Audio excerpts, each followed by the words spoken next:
Isa ka rin bang deboto ng Poong Jesus Nazareno? Narito ang mga ilang paalala upang magkaroon ng mas ligtas at maayos na translasyon ngayong taon. Una, bawal sumampa sa andas upang maiwasan ang anumang disgrasya.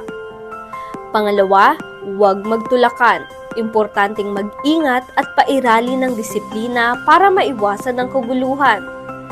Sa mga magdadala ng gamit, iwasan ng malalaking bag at mas mainam na gumamit ng transparent bags para sa mas mabilis na inspeksyon.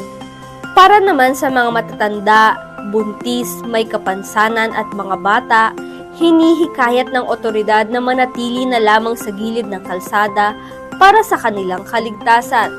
Paalala rin na kumain muna at magdala ng sapat na inumin upang mapanatili ang lakas.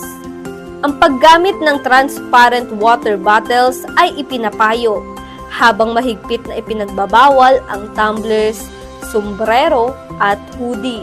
Bilang deboto, panatilihin din ang kalinisan sa bawat paligid.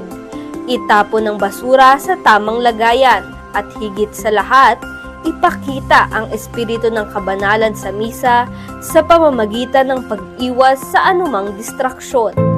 Ating tandaan na ang tunay na debosyon ay hindi lamang nasusukat sa lakas ng pananampalataya, kundi sa disiplina, malasakit at paggalang sa kapwa.